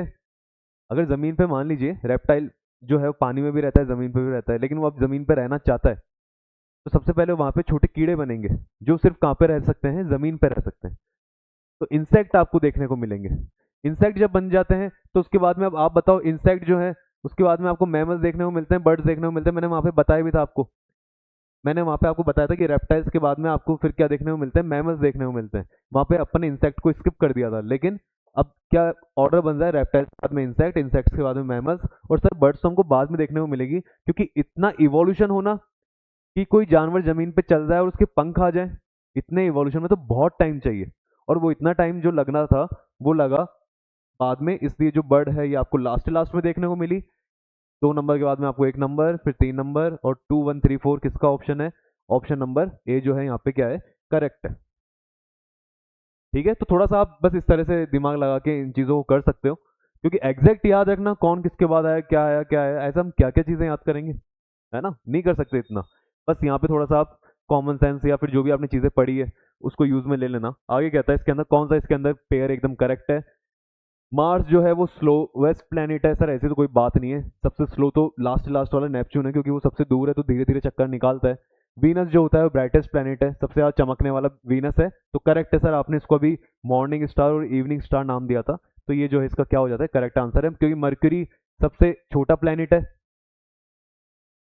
और जुपिटर जो है ये आपका सबसे, अच्छा तो ये मर्क्यूरी वाली बात भी सही है, क्योंकि सबसे छोटा मर्क्यूरी है, जुपिटर भी सबसे बड़ा है, वेनस सबसे ब्राइटेस्ट है, तो फिर ये इसमें पूछ रहा है incorrect, which of the pair is incorrect, incorrect कौन है, तो सर फिर तो ये इनकरेक्ट है, मार्स जो होता है वो सबसे स्लोएस्ट नहीं है, सबसे स्लोएस्ट तो कौन है आपका, नेपच्यून है, क्योंकि वो लास्ट लास्ट में है और धीरे धीरे अपने चक्कर निकालता चला जा रहा है। क्वेश्चन नंबर 23 देखिए, the source of solar energy, solar से जो एनर्जी निकलती है, सन से जो एनर्जी आ रही है, उसका कारण कौन है, बता दिया मैंने कि हाइड्रोजन हाइड्रोजन मिलकर जो हीलियम बनाते हैं वही इसका मेन कारण होते हैं। तो आप क्या कहते हैं यहाँ पे, जस्ट ए मिनट, आप कहते हैं कि सर फिर तो जो न्यूक्लियर फ्यूजन है वही, सॉरी न्यूक्लियर फ्यूजन, मैंने शायद पहले आपको न्यूक्लियर फ्यूजन कह दिया था, अभी अभी अभी अपन ने जब बात करी थी, न्यूक्लियर फ्यूजन नहीं न्यूक्लियर फ्यूजन, क्योंकि कह रहा है नाप किए स्लयन, है ना, नाप किए स्लयन है ये, तो और दूसरा कह रहा है नाप किए विखंडन, विखंडन तो मतलब डिस्ट्रॉय होना, टूट जाना, तो टूटता नहीं है, इसलिए वो हमें पता है सर टूट रहा नहीं है, या तो हाइड्रोजन हाइड्रोजन मिलकर एक चीज बना रहे, तो इसका आंसर कौन हो जाएगा, न्यूक्लियर फ्यूजन हो जाएगा। तो अभी जो मैंने पहले आपको कहा था कि सन से जो वो रे निकल सन के अंदर जो इतनी एनर्जी बन रही है, हमने वाइट डॉर्फ वाले में पढ़ा था कि वो हाइड्रोजन हाइड्रोजन जो होते हैं, तो वहां पे क्या कर रहे हैं, फ्यूजन कर रहे हैं। अगर मैंने फ्यूजन कह दिया है तो इस चीज को करेक्ट कर लेना है ना। हाइड्रोजन हाइड्रोजन क्या कर रहा है, वहां पे फ्यूजन करता है, फ्यूजन करने के बाद में वो हीलियम बनाता है और वहां पे बहुत सारी एनर्जी जो होती है उसको रिलीज करता है। वो फ्यूजन है, न्यूक्लियर फ्यूजन। क्योंकि फ्यूजन तो विखंडन है, और विखंडन तो अलग होना, डिस्ट्रॉय होना, टूटना, उस तरह का है। आगे देखिए क्वेश्चन नंबर 24 कहता है, a black hole has extremely strong gravitational pull. Sir सही बात है, एक ब्लैक होल जो होता है उसमें ग्रेविटेशनल पुल बड़ा खतरनाक होता है कि लाइट को भी वापस नहीं आने देता वो। Even light can not escape from it. सही है सर, दोनों बातें सही है, असर्शन भी सही है, उसका रीजन भी सही है। Both 1 and 2 are correct and R is the correct explanation of A. Which planet takes the least time to revolve around the sun. सबसे ज्यादा, सबसे कम समय, लीस्ट सबसे कम समय लगाने वाला कौन है सर? सबसे पास वाला मर्क्यूरी, जो बुध ग्रह है। The milky way Galaxy is of which type. ये कह रहा है मिल्की वे गैलेक्सी की शेप पूछ रहा है। अब आप देखो, आपको सारे प्लैनेट्स की शेप तो पता होती है कि सर वो सब स्फेरिकल शेप के होते हैं, प्लैनेट्स जो होते हैं मोस्टली, मतलब एग्जैक्ट स्फेरिकल नहीं होते, उसको जियोइड शेप कहते हैं, लेकिन कुछ इस तरह के होते हैं एकदम सर्कुलर से। लेकिन ये मिल्की वे गैलेक्सी की शेप पूछ रहा है। मिल्की वे गैलेक्सी जो है वो आपकी, जैसे जलेबी देखी है आपने, तो जलेबी जो होती है उस शेप की होती है मिल्की वे गैलेक्सी, कुछ इस तरह से, ऐसे कुछ शेप की है मिल्की वे गैलेक्सी। तो जलेबी शेप की होने की वजह से इसको कहते हैं हम स्पाइरल शेप की। कैसी शेप की है? स्पाइरल शेप की है ये। क्वेश्चन नंबर 26 के बाद देखिए 27, the collapse limit of stars is known as. Star जब कोलैप्स करता है तो उसकी लास्ट लिमिट को हम कौन सी लिमिट कहते हैं? चंद्रशेखर लिमिट। सर रटा हुआ है ये तो। Arrange in chronological order, chronological order के अंदर हम जमाते हैं, तो बात करता है यहाँ पे जुरासिक की, कैम्ब्रियन की, क्रेटेशियस की और परमिन की। देखो सबसे पहले कौन सा आया था, मतलब अर्थ फॉर्म हुई उसके बाद में सबसे पहले कौन सा देखने को मिलेगा? तो सर आपने बताया था प्री कैम्ब्रियन होता है सबसे पहले, और उसके बाद में कैम्ब्रियन आया था, तो कैम्ब्रियन यहाँ पे सबसे पहले आ जाएगा 2 नंबर वाला। ठीक है, अब कैम्ब्रियन के बाद में आपको परमेन देखने को मिलेंगे, क्रेटेशियस देखने को मिलेगा, जुरासिक देखने को मिलेगा। सर परमेन आपने बताया कि जैसे ही परमेन खत्म होता है उसके बाद में ही जुरासिक वाला, मतलब ये जो मिसोजोइक एरा था जिसमें डायनासोर्स थे, वो स्टार्ट होता है। तो किसके बाद में आता है? परमिन के बाद में। तो परमिन जो है आपको पहले देखने को मिलेगा, उसके बाद में डायनासोर वाला स्टार्ट होता है, डायनासोर के अंदर फिर ट्राइसिक आता है, उसके बाद में जुरासिक आता है, और डायनासोर जब खत्म होते हैं तो लास्ट कौन सा वाला पीरियड रहता है? क्रिटेशियस रहता है। तो आंसर क्या हो गया? 2 4 1 3। तो option number A is the correct answer. तो ये क्वेश्चन जैसे 2-3 क्वेश्चन आए तो उससे हमको समझ में आ रहा है कि सर ये जो आपने जियोलॉजिकल टाइम स्केल पढ़ाया था इसमें किस तरह के क्वेश्चन पूछे जाते हैं। अब हम उसकी उस तरह से स्टडी करेंगे, उस चीज को माइंड में रखते हुए हम दोबारा इसको याद कर लेंगे। अगर याद नहीं है, मान लीजिए आप गलती कर रहे हैं, तो अब लेकिन हमें पता लग गया उसको याद कैसे करना है, किस वे में याद करना है। Planets appear to shine because. Planets क्यों शाइन करते हैं? क्या डू नॉट शाइन, क्या वो शाइन ही नहीं करते? ऐसी तो बात नहीं है सर। रिफ्लेक्ट सनलाइट, इस सन की लाइट को क्या करते हैं? रिफ्लेक्ट करते हैं। Are luminous but don't shine, are self luminous, self luminous मतलब इनकी खुद की लाइट होती है, ऐसा कुछ भी नहीं सर। ये सन की लाइट को क्या करते हैं? रिफ्लेक्ट करते हैं। तो option number b is the correct answer. Which of the following are gas planets. इनमें से कौन से जो हैं वो गैस प्लैनेट है? अब गैस वाले प्लैनेट कौन से हैं सर? बाद जो स्टार्टिंग वाले टेरेस्ट्रियल प्लैनेट्स हैं उनके बाद में जो 4 प्लैनेट आते हैं वो गैसियस प्लैनेट है, जिनको जॉल्वियन भी कहा जाता है। तो ठीक है, 31 पे आ जाइए। Closest planets to the sun are called. सबसे सन के जो पास में है वो कौन से हैं सर? वो टेरेस्ट्रियल प्लैनेट्स हैं। ये भी क्योंकि जाइंट प्लैनेट्स तो बाद में हमको देखने को मिलते हैं, जो जुपिटर है, सैटर्न है, वो जाइंट है। ड्वार्फ प्लैनेट तो हमको फिर प्लूटो देखने को मिलता है। गैस प्लैनेट जो है वो चारों हैं। ठीक है, तो ऐसा कुछ भी नहीं है, सबसे नियरेस्ट जो है वो टेरेस्ट्रियल प्लैनेट्स ही हैं। The nearest star to the अर्थ। अर्थ के सबसे पास में स्टार कौन सा है? तो ये तो सर हमको आपने अभी बता दिया था, प्रॉक्सिमा सेंचुरी जो है वो इसका आंसर है, क्योंकि यहाँ पे पूछा है एक्सक्लूडिंग द सन। क्या पूछा है आपसे? एक्सक्लूडिंग द सन। सन को हटा दो, उसके बाद अर्थ के नियरेस्ट स्टार कौन सा है? तो ये अपनी चीज पढ़ ली पहले, प्रॉक्सिमा सेंचुरी। क्वेश्चन नंबर 33 इसी में आ गया, इसी स्लाइड में कह रहा है स्टेलेक्टाइट आर एसोसिएटेड विथ। तो अब मतलब लैंडफॉर्म से क्वेश्चन स्टार्ट कर रहा है ये थोड़े से, अभी जैसे हमने देखा तो अब लैंडफॉर्म का क्वेश्चन आया पहला। इसमें कह रहे हैं स्टेलेक्टाइट जो होते हैं वो किससे जुड़े हुए हैं? सर आपने कहा था कि आप इस वाले लेक्चर में कास्ट लैंडफॉर्म के बारे में और ग्लेशिएटेड लैंडफॉर्म्स के बारे में क्वेश्चन दे सकते हो।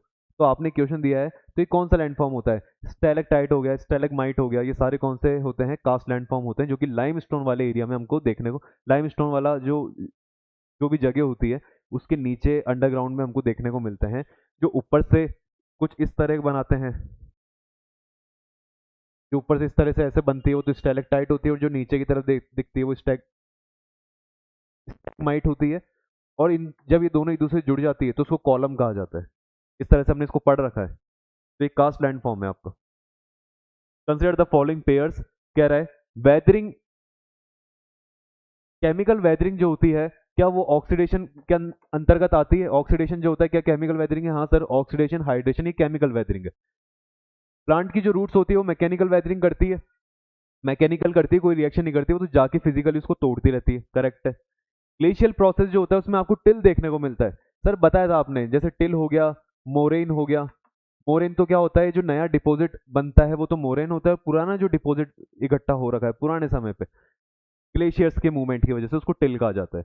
ग्राउंड वाटर एक्शन की वजह से स्टैलेक्टाइट देखने को मिलता है, ये भी हमने देखा कि जहाँ पे लाइमस्टोन वाला जो भी लैंडफॉर्म होता है उसके ऊपर जब भी बारिश आती है, पानी इकट्ठा होता है, कोई स्ट्रीम चल रही होती है, तो वो लाइमस्टोन के साथ में रिएक्शन करती है, रिएक्ट करके वो उसको खोखला बना देती है ना, उसको खत्म करती चली जाती है। खत्म करती है तो मान लीजिए कोई सरफेस है, ऊपर लैंड की सरफेस है, उसके ऊपर रिवर जा रही है। अब रिवर तो छोड़िए, कोई स्ट्रीम मान लीजिए, तो कोई सरफेस है, सरफेस जो है काहे की बनी हुई है? लाइमस्टोन की बनी हुई है, कैल्शियम कार्बोनेट की है। और उसके ऊपर से कोई स्ट्रीम जा रही है, कोई मान लीजिए रिवर जाती है, तो वो क्या करेगा? वो वाटर के साथ में रिएक्ट करता है ना। या बारिश आती है तो वाटर के साथ में रिएक्ट करने की वजह से उसके वो क्या हो जाता है? टूट जाता है, खोखला हो जाता है ना, गायब हो जाता है वो अपनी जगह से। गायब होने का मतलब है सर वो वहां से वो लैंडफॉर्म धीरे धीरे हटने लग जाएगा। हटेगा तो पहले स्टार्टिंग में सबसे छोटी एक होल सा बनेगा, जिसको कौन सा होल कहा जाता है? Swallow whole. स्वेलो होल के बाद में फिर थोड़ा वो साइज में बड़ा होता है, जिसको हम क्या कहते हैं? Sink hole. Sir sink hole के बाद में फिर और साइज में बड़ा होता है, जिसको कहते हैं डोलाइन। डोलाइन से फिर वो और बड़ा होता है, उसे कहा जाता है उलावा। उलावा से और बड़ा होता है, जिसको कहा जाता है पोलजस। अरे याद है या नहीं है? याद है या नहीं है? भूल गए? पढ़ी ये सारी चीजें कास्ट लैंड फॉर्म के अंदर? जिसने रिवीजन करा उसको तो पता होगा कि सर अरे याद है हमको, तो एग्जिटीज आपने सारी पहले भी बना के बताया था हमको, अब दोबारा बना दी आपने। इवन पहले तो आपने जब लेक्चर लिया था तब तो इनकी फोटोज भी दिखाए थे, अच्छे से एक्सप्लेन करा था क्या सारी चीजें, किस तरह से रिएक्शन होती है, रिएक्शन भी बताई। तो हमने सारी चीजें अच्छे से पढ़ी है। बस ये सीक्वेंस यहाँ पे हमने एक बार इसकी आने की वजह से हमने देख लिया। तो याद रखना, ये इस तरह सीक्वेंस चलता है कास्ट लैंड फॉर्म के अंदर। तो इसका तो सारी सही है, तो 1 2 3 4 option number d is the correct answer. Rolling of rocks along the river bed is known as, ये पानी के अंदर जो पत्थर चलते रहते हैं वाटर की वजह से, वाटर चलता रहता है तो उसके साथ में जो पत्थर चलते रहते हैं तो उसको क्या कहते हैं? उसको ट्रैक्शन कहते हैं। ये डेफिनेशन के अंदर हमने पढ़ रखा है जब इसकी डेफिनेशन पढ़ी थी। तो ट्रैक्शन तो सिंपल डेफिनेशन का ही आ गया क्वेश्चन। कह रहा है द लार्जेस्ट कास्ट लैंडफॉर्म, सबसे बड़ा कास्ट लैंडफॉर्म कौन सा होता है? अभी अभी हमने देखा, शुरुआत होती है स्वेलो होल से, पर सबसे एंड में हमें क्या देखने को मिलता है? पॉल्जिस देखने को मिलता है, इसको पॉल्जिस का। पॉल्जी जो होते हैं बहुत बड़ा ग्राउंड होता है, मतलब शुरुआत होती है एक छोटी सी जगह पे, एक सिर्फ शैलो होल होता है, छोटा होल होता है, उसकी साइज बढ़ती चली जाती है, बढ़ती चली जाएगी, और इतनी बड़ी हो जाती है कि ऊपर का लगभग ऑलमोस्ट पूरा लैंडफॉर्म ही गायब हो जाता है, और नीचे की तरफ फिर हम पहुंच जाते हैं, है ना। जो ग्राउंड है नीचे, ग्राउंड जहाँ पे ग्राउंड वाटर ट्रेवल कर रहा है उस जगह पे हम पहुंच जाते हैं। तो, तो ये पॉल्जी जो होता है इतना बड़ा हो जाता है, आसपास में आपको ऊंची जगह देखने को मिलेगी, और जहाँ पे वो रिवर चल रही थी वहां पे आपको वो नीचे की तरफ रह जाती है फिर, है ना। कभी पॉल्जी आप देखोगे तो वो कुछ इस तरह से दिखाई देगा, आसपास का एरिया तो बहुत ऊंचा रहेगा, और एक बहुत बड़ा जो एरिया है वो फिर नीचे प्लेन सा दिखाई देगा, जिसमें बीच में रिवर फ्लो होती हुई जा रही है, क्योंकि रिवर पहले ऊपर ही फ्लो कर रही थी। वो रिवर जो थी पहले ऐसे ऊपर ही फ्लो कर रही थी, देखो ऐसा कुछ, वो रिवर पहले यहाँ पे फ्लो कर रही थी, यूं जा रही थी, ठीक है। यहाँ से जाते जाते धीरे धीरे क्या करा उस रिवर ने, पहले स्वेलो होल बनाया, सिंक होल बनाया, दो लाइन बनाया, वाला बनाया, उसके बाद में पॉल जी बनाया। तो धीरे धीरे ये क्या करती है? इसको खत्म करती चली जाती है, खत्म करती चली जाएगी, खत्म करती चली जाएगी। तो बाद में क्या हो जाता है? एक अच्छा खासा बड़ा लैंडफॉर्म जो होता है वो खत्म हो जाता है, और वो कुछ इस तरह से ऐसे नीचे आ जाता है फिर वो, और यहाँ अब वो रिवर यहाँ से जा रही है, ठीक है। आसपास का एरिया ऊंचा रह जाता है, और ये यहाँ पे आपको जो देखने को मिलता है इसे क्या कहा जाता है, पोल जी कहा जाता है। फोटो में हमने देख रखा है, समझ रखा है। आगे चलते हैं क्वेश्चन नंबर 37 पे। Consider the following statement. क्या स्टेटमेंट दे रखे हैं, pre Cambrian is longest Spain. क्या प्री कैम्ब्रियन सबसे बड़ा स्पेन था? सर याद है हमको, कैम्ब्रियन से पहले आपने कहा था कि कैम्ब्रियन से पहले जितना भी पीरियड हो उस सबको कहीं में कंक्लूड कर लेना एक साथ ही प्री कैम्ब्रियन में। तो सर ये सबसे बड़ा स्पेन हो जाएगा, क्योंकि आपने कहा था कैम्ब्रियन से पहले वाला सारा जितना भी पुराना समय है उसको प्री कैम्ब्रियन में डाल दो। तो pre Cambrian is the longest Spain, सही बात है। फेनेरोजोइक इंक्लूड्स मेजर एराज। फेनेरोजोइक जो है इसी में मेजर एराज है ना, जो हम, तो ये हमने देखा है, जो हम सेनोजोइक मेसोजोइक पढ़ते हैं, फ्लेरोजोइक पढ़ते हैं, ये सारा फेनेरोजोइक में ही आता है। तो ये मेजर एरा है इसके अंदर बहुत सारी। और इसके अलावा कह रहा है dinosaur lived in Palaeozoic. Dinosaur जो है वो आपको पैलियोजोइक में देखने को मिलेंगे, तो पैलियोजोइक में है, यही मेसोजोइक के अंदर है। ठीक है, तो मेसोजोइक के अंदर हमने देखा था। तो डायनासोर वाली बात है कि डायनासोर जो है वो आपको पैलियोजोइक में देखने को मिलेंगे, गलत है, ये आपको कहीं में देखने को मिलते हैं, मेसोजोइक में देखने को मिलते हैं। तो 3 वाला जो होता है वो गलत हो जाता है। Option number 1 and 2 is the correct answer. ठीक है, याद है भाई, पैलियोजोइक तो पहले था, उसके बाद में मेसोजोइक आता है, मेसोजोइक के बाद में सेनोजोइक आता है, तो इस तरह चलता है। पर एक यहाँ पे गलत कह दिया कि डायनासोर जो है पैलियोजोइक में, वो बात गलत है सर। आगे कह रहा है इसके अंदर question number 38, consider the following statement. Statement क्या कहता है, earth formed about 4.6 billion years ago. तो ये एग्जैक्ट मैंने यही वर्ड कहा था, अर्थ जो है लगभग 4.6 बिलियन ईयर्स अगो पहले बनी थी। अर्थ, पूरा यूनिवर्स नहीं कह रहा, पूरा यूनिवर्स तो बिग बैंग के बाद बना था, जो कि लगभग 15 बिलियन ईयर्स अगो पहले हुआ था बिग बैंग। अर्थ जो है वो 4.6 बिलियन ईयर्स अगो पहले बनी। कह रहा है heavy element sank to form core. जो भी हैवी एलिमेंट थे वो अर्थ के अंदर की तरफ चले गए। तो ये बात हम जानते हैं कि सर अंदर की तरफ आपको नाइफ, निकल, आयरन, रेडियो एक्टिव एलिमेंट्स, है ना, ये सारा अंदर की तरफ देखने को मिलता है, गैसेस बाहर की तरफ है अर्थ के अंदर। तो ये बात भी सही है, ये बात भी करेक्ट है। Earth atmosphere had oxygen. उस समय अर्थ का जब अर्थ बनी थी ना तो उसके एटमॉस्फेयर में ऑक्सीजन थी। सर गलत है, आपने बताया था ऑक्सीजन नहीं थी। ठीक है, ऑक्सीजन नहीं थी, सिर्फ क्या थी, कार्बन डाइऑक्साइड थी, और भी गैसेस थी, पर ऑक्सीजन नहीं थी। तो ये बात क्या हो जाती है यहाँ पे, गलत हो जाती है। ऑक्सीजन तो बनती है बाद में, ऑक्सीजन बनती है। क्वेश्चन नंबर 39 देखिए, limestone plains are known as. Limestone की वजह से बनने वाले जो प्लेन होते हैं वो कास्ट प्लेन लाइमस्टोन, ये रिलेटेड है सब कुछ। Consider the following statement regarding glacial erosion. Glaciers की वजह से जो होने वाला इरोजन है, पहला क्वेश्चन आया है ग्लेशियर का। हालांकि हम अभी जो इससे पहला वाला लेक्चर था उसमें देखे थे ग्लेशियर्स के क्वेश्चन भी, लेकिन यहाँ भी डाल दिए हैं क्वेश्चन, तो देखते हैं चलो इसको। ग्लेशियल इरोजन को कह रहा है roche moutonnee has a gentle slope on the lee side and steep slope on the stoss side. Sir ये पढ़ा है कि हमने, पढ़ा है, आपने ये पढ़ा है, रोशे माउंटेन है तो आपने पढ़ा है। आपने उसका जेंटल स्लोप भी जानते हो और स्टीप स्लोप भी जानते हो, लेकिन आप ये नहीं जानते बस कि ली साइड कौन सी है और स्टॉस साइड कौन सी है। अगर आपने रोशे माउंटेन में पढ़ा है तो ये लैंडफॉर्म कैसे बनता है कि कोई ग्लेशियर जो होता है वो पहाड़ से नीचे चल के आ रहा होता है, और आता आता वो क्या करता है, अपने साथ में बहुत सारा जो मोरेन होता है वो लेकर आता है, जो भी मिट्टी वगैरह, जो सारी चीजें, क्ले वगैरह, सैंड वगैरह लेकर आता है। लेकर आने के बाद में इधर से अगर ग्लेशियर आ रहा है तो वो कुछ इस तरह का ही उसको डिपॉजिट कर देता है।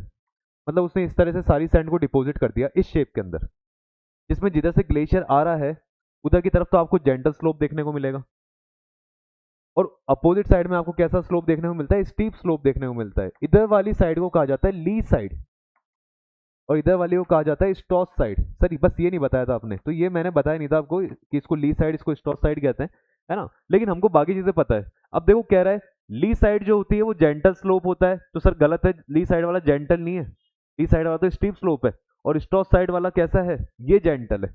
तो यहाँ पे इन्होंने ये बातें गलत लिख दी, है ना। तो रोशे माउंटेने की बात गलत हो जाती है, तो फर्स्ट वाला गलत हो जाता है। रोशे माउंटेने तो हमने पढ़ा था, जैसे रोशे माउंटेने पढ़ा था, चलो देखेंगे आगे आएगा तब देख लेंगे। आगे कह रहा है striations on rock surfaces indicate the direction of glacier movement. Sir ये स्ट्रेशंस क्या होती हैं, ये होती है खरोच। स्ट्रेशंस क्या होती है, खरोच, कि जो भी रॉक की सरफेस है उस पे आने वाली खरोच जो होती है, मतलब उस पे जो दरार देखने को मिलेगी, लाइंस देखने को मिलेगी, वो बताती है कि ग्लेशियर किधर से किधर मूव करा।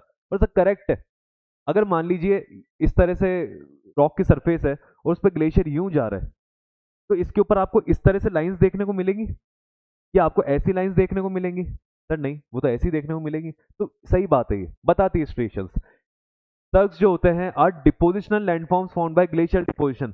सर्क्स जो होते हैं क्या ये डिपोजिशनल लैंडफॉर्म होते हैं? सर नहीं नहीं, आपने पढ़ाया था इरोजनल लैंडफॉर्म है, अभी लास्ट वाले लेक्चर में हमने इसका क्वेश्चन भी करा, वहां पे भी हमने इसको इरोजनल लैंडफॉर्म ही माना है ना। और जहाँ पे सर्क्स होते हैं वहां पे एरिटी भी होती है, एरिटी भी पढ़े थे इसके पास वाली, जो दो सर्क्स को अलग अलग कर देती है, एरिटी, वो भी आपका इरोजनल लैंडफॉर्म है, ये भी आपका इरोजनल है, तो ये बात भी गलत है। Only 2 is the correct answer. Question number 41, which of the following theories explain the origin of the earth. Origin of the earth को कौन अच्छे से एक्सप्लेन करती है? ओरिजिन ऑफ द अर्थ को देखो, अर्थ के बारे में पूछा है, ध्यान रखना, सिर्फ किसके बारे में पूछा है? अर्थ के बारे में, यूनिवर्स के बारे में नहीं। तो बिग बैंग तो यही गलत हो गई कि सर यूनिवर्स के बारे में नहीं पूछा तो बिग बैंग नहीं है, बिग बैंग तो यूनिवर्स को एक्सप्लेन करती है। अर्थ को जो एक्सप्लेन करा था वो नेबुलर हाइपोथेसिस और प्लेनेटेसिमल हाइपोथेसिस को करा था, इन्होंने करा था, जिसमें नेबुलर हाइपोथेसिस के अंदर वो गैसेस हाइपोथेसिस था, जिसको इमैनुअल कांट ने बताया था, लैपलेस ने बताया था। और जो आपका प्लेनेटेसिमल हाइपोथेसिस है, इसमें भी दो नाम मैंने आपको बताए थे, एक तो आपका चैम्बरलिन था, एक जेम्स जीन्स था, है ना। तो ये चार अपन ने पढ़ रखे हैं यहाँ पे अर्थ के ओरिजिन, और हमने इनको डिटेल से पढ़ा है कि अर्थ का ओरिजिन हुआ कैसे इन हाइपोथेसिस के थ्रू, इन्होंने क्या माना है। तो 3 वाला गलत है, 1 एंड 2 करेक्ट है। क्वेश्चन नंबर 42 देखिए, कह रहा है एरिटी कैसे बनती है? फाउंड बिटवीन टू एडजेसेंट सर्क्स, जो दो सर्क्स होते हैं उनके बीच में आपको देखने को मिलते हैं, तो करेक्ट है सर, एरिटी वहीं देखने को मिलता है। नूनाटक जो होता है, नूनाटक भी हमने पढ़ा था, नूनाटक भी हमने पढ़ा था, ग्लेशिएटेड लैंडफॉर्म्स में पढ़ा था। नूनाटक क्या होती है कि आइस की शीट जो होती है वो कवर कर देती है हर जगह को, लेकिन वहां पे भी कोई स्मॉल छोटी छोटी पीक्स आपको देखने को मिल जाए बाहर निकली, रॉक की पीक्स, नीचे बहुत बड़ी रॉक तो दब गई आइस की शीट में, लेकिन फिर भी थोड़ा सा उसका मुंह बाहर रह गया, तो बाहर जो आपको पीक्स देखने को मिलती है उन्हें क्या कहते हैं? नूनाटक कहते हैं। कामे जो होता है ये क्या होता है? Deposited bye glacial stream.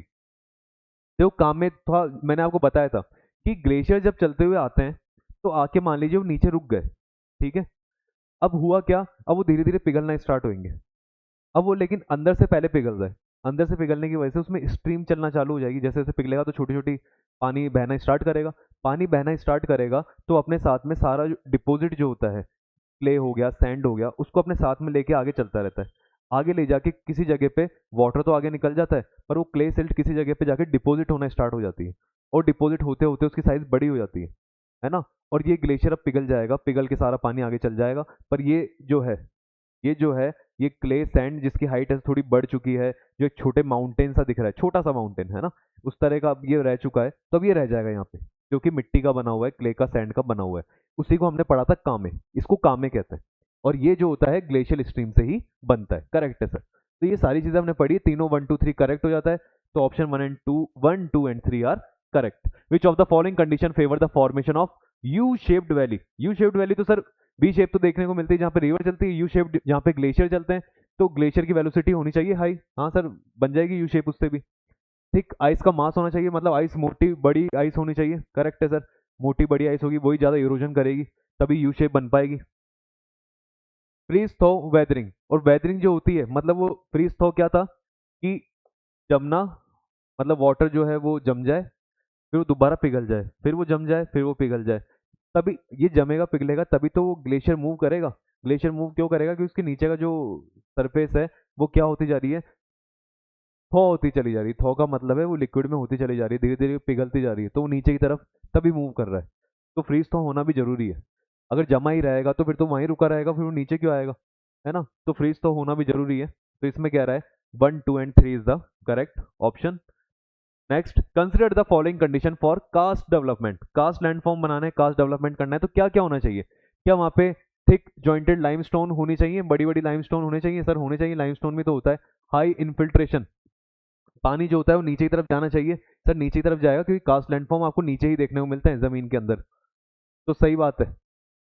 Impermeable base, और नीचे का जो बेस होता है, जैसे फॉर एग्जाम्पल कास्ट लैंडफॉर्म बना है ना, ऊपर की सरफेस थी, उसमें से वाटर नीचे जा रहा है ग्राउंड के अंदर, अंडरग्राउंड जाके वहां पे नीचे कास्ट लैंड फॉर्म बने हुए हैं, लेकिन कह रहा है उस जहाँ पे वो कास्ट लैंड फॉर्म बन रहे हैं, जैसे स्टेलेक्टाइट स्टेगमाइट जो है वो बन गया नीचे की तरफ, है ना, लेकिन ये कह रहा है उससे नीचे भी जो रॉक्स होती हैं वो इम्परमिएबल होनी चाहिए, मतलब वहां पे फिर ऐसा नहीं हो कि पानी और नीचे चल जाए, वहां पे पानी रुक जाना चाहिए। तो सर ऐसा तो कुछ नहीं है, भाई कास्ट लैंडफॉर्म वहां तक बन गया जहाँ पे स्टेलेक्टाइट स्टेलेग्माइट बना, वहां पे बन गया कास्ट लैंडफॉर्म। अब पानी उसके और नीचे जाता है, ऊपर रह जाता है, उससे हमें क्या मतलब है? उससे हमें मतलब नहीं है।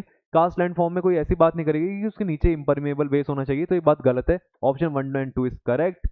तो आंसर क्या हो जाएगा इसका? ए। 44 के बाद देखिए 45 क्वेश्चन।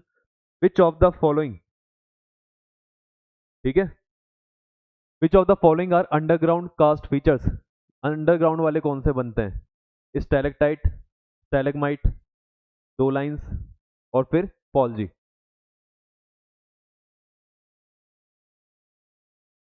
अंडरग्राउंड की अगर बात करें तो स्टैलेक्टाइट और स्टैलेग्माइट इसका आंसर होना चाहिए। स्टैलेक्टाइट स्टैलेग्माइट जो है। बात आते हैं डोलाइन की और पॉल्जी की, ठीक है। अभी डोलाइन और जो पॉल्जी हमने जैसे देखा, डोलाइन पॉल्जी तो क्या होते हैं, बनते तो जमीन के अंदर ही अंडरग्राउंड ही होते हैं, लेकिन ऊपर से ओपन होते हैं ये, लेकिन बने अंडरग्राउंड है। तो एक इस वाले क्वेश्चन के अंदर हम थोड़ा सा इसको डाउटफुल छोड़ देते हैं, क्योंकि स्टैलेक्टाइट स्टैलेग्माइट तो हमने देखा है वो जमीन के अंदर ही बनते हैं, अंडरग्राउंड वाले होते हैं। डोलाइन और पॉल्जी भी अंदर ही बनते हैं, लेकिन इसमें क्या होता है मैंने आपको बताया, जैसे इस तरह था, धीरे धीरे टाइम के साथ में फिर वो क्या होता है, ऊपर से वो सरफेस ही खत्म हो जाती है। अब वो सरफेस खत्म हुई, हालांकि पॉल्जी जो बना वो तो नीचे की तरफ ही बना, अंडरग्राउंड ही बना, लेकिन उसके ऊपर का ग्राउंड ही खत्म हो जाता है। तो इसको ये अंडरग्राउंड मान जाए, क्लोज मान जाए, तो इसका ऑप्शन या तो 1 एंड 3 हो सकता है या 1 2 3 4 हो सकता है। आप इसको चेक करना एक बार, है ना, कि क्या इसको लेके चलता है ये डो लाइन और पॉल्जी एक बार चेक कर लेना कि ये जो है ये अंडरग्राउंड की कैटेगरी में आ रही है क्या। Which of the following are underground karst feature. एक ये जो है ये आपको करना पड़ेगा मेरी तरफ से, है ना, क्योंकि हम जानते हैं चारों को तो पढ़ते हैं, लेकिन और हमें वो भी पता है शेप, लेकिन अंडरग्राउंड ये किसको मान जाए, बात वो आ जाती है कि इसको अंडरग्राउंड मानता है कि ये पॉल्जी और डोलाइन को, क्योंकि ऊपर से तो ओपन है, फिर ये अंडरग्राउंड कैसे, लेकिन बनते अंडरग्राउंड में ही है, नीचे ग्राउंड के अंदर ही बनते हैं, तो इसलिए थोड़ा सा डिफरेंस है। 1 एंड 3 तो है ही है, बस ये डोलाइन और पॉल्जी का कंफर्म कर लेना आप एक बार। 45 जो है वो थोड़ा सा मैं आपके लिए छोड़ देता हूँ एक क्वेश्चन को, जिसको आप करके मुझे बताओगे कि सर देखो ये आंसर है इसका। Consider the following statement regarding dwarf planets. Dwarf planets को लेके क्या बात सही है? They orbit the sun, correct है। They clear their orbit, they clear their orbit. Dwarf planet है, अगर वो चलेगा तो क्या अपनी ऑर्बिट को क्लियर कर देगा? मतलब वो चल रहा है और अपनी ऑर्बिट को क्लियर कर रहा है, मतलब उसके बीच में कुछ भी आ रहा है तो वो हटा देगा, तोड़ देगा, फोड़ देगा, ऐसा कुछ थोड़ी ना हो रहा है। भाई डॉर्फ है, वो छोटी साइज का है, अपनी ऑर्बिट को क्लियर कैसे करेगा? नहीं कर सकता वो। उसकी ऑर्बिट में कोई और चीज चल रही है तो वो चलती रहेगी, क्योंकि डॉर्फ प्लैनेट की साइज वैसे ही छोटी है, वो किसी ज्यादा छेड़छाड़ नहीं कर सकता, तो अपनी ऑर्बिट को तो क्लियर नहीं कर सकता। दे आर स्फेरिकल, वो स्फेरिकल होते हैं, स्फेरिकल तो होते हैं सर, वो तो बात सही है, क्योंकि जितने प्लैनेट्स होते हैं, जितने भी प्लैनेट्स होते हैं वो सारे क्या रहते हैं? स्फेरिकल रहते हैं। तो ऑप्शन मतलब 2 नंबर गलत है, 1 और 3 सही है, तो ए वाला इसका करेक्ट ऑप्शन हो जाएगा। पॉल्जीज आर बेस्ट डिस्क्राइब्ड एज, पॉल्जी क्या होते हैं? ग्लेशियल वैली है नहीं, रिवर वैली है नहीं, डेजर्ट है नहीं सर, फिर तो क्या बचा? लार्ज क्लोज्ड डिप्रेशन, एक बड़े क्लोज डिप्रेशन। क्लोज मतलब अभी देखो, क्लोज वो वाला क्लोज नहीं है कि ऊपर से पैक्ड है, अभी अपने देखा पॉल्जी ऊपर से पैक नहीं होता, ऊपर से वो ओपन ही रहता है। क्लोज इसलिए कह रहा है क्योंकि चारों तरफ उसकी ऊंची जमीन है ना, चारों तरफ तो ऊंची जमीन है, और बीच में क्या है, वो डिप्रेशन सा बन गया, वो गड्ढा सा बन गया, क्योंकि वहां पे क्या है, लाइमस्टोन था, और वो वहां पे नदी जो थी या स्ट्रीम थी या फिर बारिश थी, उसकी वजह से सब कुछ खत्म हो गया वहां पे। तो तब जाके पोलजी क्या बना, एक लार्ज क्लोज डिप्रेशन। लेकिन वो जो पहले वाला है उसमें उसको अंडरग्राउंड कह रहा है, क्या वो बात सही है? तो उसको चेक करना एक बार। हालांकि होना नहीं चाहिए, अंडरग्राउंड का तो मतलब ही कह रहा है ग्राउंड के नीचे, है ना, मतलब वो मान रहा है कि ग्राउंड के नीचे ही होना चाहिए। तो वहां पे जो आंसर है वो स्टेलेक्टाइट स्टेलेग्माइट हो जाना चाहिए, डोलाइन और पोल्जी नहीं होना चाहिए, है ना, मेरे अकॉर्डिंग। लेकिन फिर भी मैं कहता हूँ आप उसको चेक करना एक बार। Consider the following statement regarding isostasy. Isostasy के रिगार्डिंग क्या स्टेटमेंट सही है? क्या रहा है? देखो आइसोस्टेसी का पहला क्वेश्चन आया ये, और पढ़ा भी हमने आइसोस्टेसी को, क्या है? It explains vertical crystal movement. क्या आइसोस्टेसी यही बताता है कि वर्टिकली कोई चीज इतनी ऊंची है तो नीचे कितनी होगी, या ऊपर नीचे चीजें कैसे होती है, यही तो बताती है आइसोस्टेसी। आइसोस्टेसी में यही तो पढ़ा है अपन ने कि कोई माउंटेन है वो इतना ऊपर है तो इतना विशाल क्यों है, इतना ऊंचा है, फिर नीचे की तरफ कितना है ना, जमीन के नीचे कितना है, ये वर्टिकल मूवमेंट ही बताता है हमको। It assumes equal density, sir ये बात तो बिल्कुल गलत हो जाती है। इक्वल डेंसिटी नहीं मानता आइसोस्टेसी में, आइसोस्टेसी में दो थे, आइसोस्टेसी में दो जो हमने वो पढ़े थे, आइसोस्टेसिस की थ्योरी देने वाले, उन दोनों ने अलग अलग माना था। एक ने तो माना था क्या, इक्वल डेंसिटी होती है ना, कि अर्थ के नीचे से क्या रहती है, कोई भी चीज होती है उसकी इक्वल डेंसिटी रहेगी पर सबकी हाइट अलग अलग रहती है ना। डेंसिटी सेम होती है पर सबकी जो नीचे की तरफ डेप्थ है, गहराई है, वो डिफरेंट होती है। और एक ने क्या माना कि सबकी जो गहराई है, डेप्थ है, वो सेम होती है और डेंसिटी अलग अलग होती है। ठीक है, तो ये दो अलग अलग थे, तो ऐसा कुछ यहाँ पे आइसोस्टेसी ने अज्यूम नहीं कर रखा। यहाँ पे जो थ्योरी देने वाले थे उन्होंने दोनों ने अलग अलग थ्योरी दी थी अपनी अपनी। और तीसरा क्या कह रहा है, it explains post glacial rebound. ये देखो, इसको समझ लेते हैं, ये हालांकि सही है ये वाला ऑप्शन। ये हमको बताता है पोस्ट ग्लेशियर मतलब जब ग्लेशियर्स पिघल गए उसके बाद रीबाउंड मतलब जमीन की सतह दोबारा ऊपर कैसे आई। क्योंकि देखो हुआ क्या, आइस एज के दौरान जब हमको पता है बर्फ जम गई थी यहाँ पे, तो बर्फ जमने की वजह से बड़े बड़े ग्लेशियर्स जमीन के ऊपर बन गए। अब वो ग्लेशियर्स का वेट क्या था, बहुत ज्यादा, तो वो जो क्रस्ट है हमारी उसको दबाने लग गए। लेकिन समय के बाद, आइस एज खत्म होने के बाद में वो सारे पिघल गए, वहां से पानी हट गया, सब कुछ हट गया, अब वो इतना वजन रहा नहीं, ठीक है, मास रहा नहीं। तो जो नीचे का क्रस्ट है वो धीरे धीरे दोबारा कहाँ आने लग गया, ऊपर आने लग गया। उसी को कहा जाता है रीबाउंड। रीबाउंड मतलब दोबारा ऊपर की तरफ आना। और क्रस्ट जब ऊपर आया तो ये हमको आइसोस्टेसिस बताता है कि उसको ऊपर आने का कारण क्या था, ताकि वो बैलेंस कर सके, बैलेंस मेंटेन कर सके। और इसलिए, और देखो वो ऊपर आ रहा है नीचे से, इसलिए वो कौन सा मूवमेंट हो जाता है आपका, वर्टिकल क्रस्ट का मूवमेंट। तो अब आपको समझ में आ रही होगी दोनों चीजें। और लेकिन ये सेकंड वाला तो क्या है, गलत है। तो option 1 and 3 is the correct. अब वही एरे प्रेट के बारे में कह रहा है, देखो कौन सी जो है एक्सप्लेन करती है आइसोस्टेसिस को। तो आप, मैंने अभी आपको बताया, एरे जो था उन्होंने उन्होंने बताया था, इक्वल तो बात करी थी डेंसिटी की, और डिफरेंट क्या बताई थी, डेप्थ। और जो प्रेट है उसने क्या बताया था, डिफरेंट बताई डेंसिटी, और इक्वल क्या बता दी, डेप्थ। दोनों में डिफरेंस था, तो दोनों एक्सप्लेन करते हैं आइसोस्टेसिस को। लेकिन कॉन्टिनेंटल ड्रिफ्ट थ्योरी तो यहाँ पे कहीं भी लेना देना नहीं है, तो प्लेट टेक्टोनिक मूवमेंट को डिस्क्राइब करती है। Last question is, consider the following statement, mountain have deep root. Mountain जो होती है उनकी अच्छी खासी नीचे डीप जो होती है रूट्स भी देखने को मिलती है। तो करेक्ट है सर, क्योंकि जितना हमने यही पढ़ा है आइसोस्टेसिस में, जो चीज़ हमको जितनी ऊंची दिखाई देती है ऊपर, वो गहरी भी उतनी होती है नीचे। तो सही बात है ये। Ocean crust is denser than continental crust, ही तो पढ़ते आ रहे हैं हम sir. Isostatic adjustment is instantaneous. ये जो आइसोस्टेटिक एडजस्टमेंट होते हैं, मतलब जैसे मान लीजिए ग्लेशियर पिघल गए, उसके बाद में क्रस्ट दोबारा ऊपर आने की कोशिश कर रहा होगा, तो सर इंस्टेंट हो जाता है। जैसे ग्लेशियर पिघला, वो क्रस्ट अचानक से ऊंचा आ गया, 1-2 घंटे के अंदर, 2-3 दिन के अंदर, 3-4 साल में हमको एक माउंटेन दिख रहा है वहां पे। ऐसा नहीं है, हमको पता है अर्थ के ऊपर ज्यादातर जो भी प्रोसेस होते हैं वो स्लो प्रोसेस है। तो आइसोस्टेटिक जो एडजस्टमेंट है ये इंस्टेंट नहीं होता, इसमें टाइम लगता है। तो ये बात गलत है, 1 एंड 2 जो है इसका करेक्ट आंसर हो जाता है। नेक्स्ट क्वेश्चन देखते हैं। कंप्लीट हो गया ये, हो गए वैसे हमने जो हमारे टॉपिक्स थे, ठीक है, 24 से लेके 29 तक जो भी हमने लेक्चर देखा था उसके सारे लगभग क्वेश्चंस हमने कर लिए हैं, जिस तरह के क्वेश्चंस आते हैं। इसके अलावा और भी क्वेश्चंस आते हैं। अब वो आपकी जिम्मेदारी बनती है कि आप क्या करें, क्वेश्चन बैंक वगैरह से या फिर कहीं ऑनलाइन चीज़ों से, नेट वगैरह के, नेट के थ्रू कहीं से भी क्वेश्चंस को करते रहें, है ना। या PYQs करें, जो भी आप एग्जाम दे रहे हैं, सिविल सर्विसेज का दे रहे हैं, स्टेट PCS का दे रहे हैं, या फिर और भी अगर CDS NDA वगैरह पेपर दे रहे हैं, तो उसके जो PYQs हैं उन्हें सॉल्व करें। क्योंकि जियोमॉर्फोलॉजी का जो पार्ट है वो आज कंप्लीट हो गया है। अगला जो लेक्चर आने वाला है वो क्लाइमेटोलॉजी का आएगा। जियोमॉर्फोलॉजी वाला जो पार्ट था, अच्छे खासे इसमें क्वेश्चंस आते हैं, है ना। और ये जो मेन मतलब कोर है ज्योग्राफी का, वो हमने पढ़ लिया है।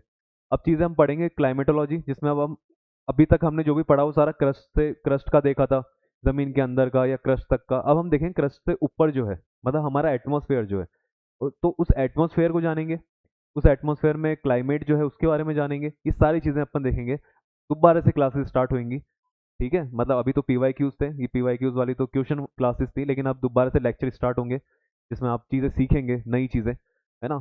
तो रेडी रहना, और ये जियोमॉर्फोलॉजी वाला जो है इसका रिवीजन करते रहना। कोई भी डाउट हो मुझसे पूछ लो, कमेंट कर दो, या टेलीग्राम का मैंने आपको बता रखा है, उस टेलीग्राम पे भी आप मुझे मैसेज करके मुझसे पूछ सकते हैं, जो भी चीज़ें, ठीक है। मिलेंगे अगली क्लास में, रिवीजन करते रहो, पढ़ते रहो। तब तक के लिए गुड बाय।